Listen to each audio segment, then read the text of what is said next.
J'ai semé des petites graines. Cet après-midi, Louis Haribard donne quelques conseils de jardinage à André Brégier. Voilà les graines que j'ai récoltées l'année dernière.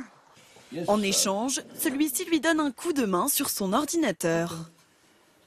Je viens d'installer un petit logiciel qui permet de classer les photos par date ou bien par sujet.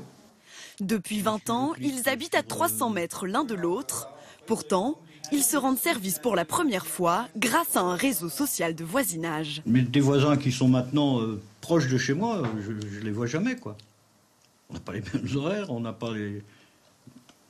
Alors on se dit bonjour quand on se croise, mais c'est sympa, mais ça va pas plus loin.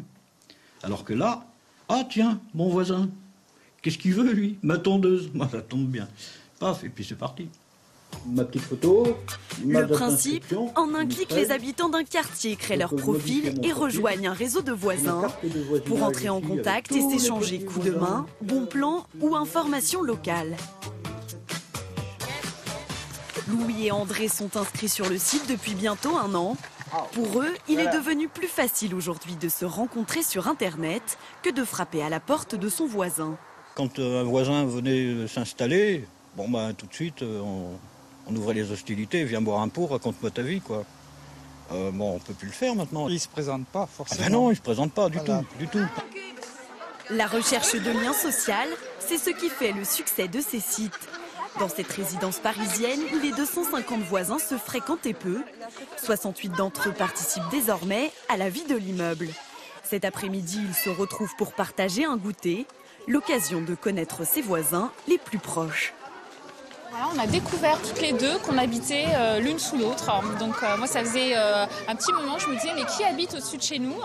Et j'avais la curiosité d'aller frapper à la porte, mais je ne sais pas, je me dis quand même. Et puis en discutant, on s'est aperçu que voilà, nous étions l'une au-dessus de l'autre. Venus des États-Unis, ces sites émergent en France depuis 2 ans. Pourtant, l'idée n'est pas nouvelle. Seul le support change. Il y a quelques années, moi j'avais proposé de faire un panneau à côté du gardien où on pouvait mettre par exemple je cherche une babysitter, j'ai ça à vendre, etc. Parce que je leur avais dit, un immeuble c'est comme un village en hauteur, il faut qu'il y ait une vie. Bon, alors on m'a répondu que c'était pas possible, que les affiches allaient être arrachées. Le réseau social leur a même permis de mettre en place certains projets à l'échelle de la résidence.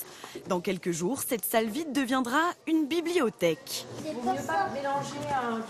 On souhaite ouvrir un coin avec des livres pour enfants et des livres pour adultes, pour que chacun puisse venir emprunter des livres et aussi, là encore, une occasion de se rencontrer. Depuis sa création il y a 1 an et demi, le réseau social de voisins a réuni plus de 30 000 utilisateurs et autant de projets. Prochain souhait pour les voisins, aménager un jardin que tous pourraient partager.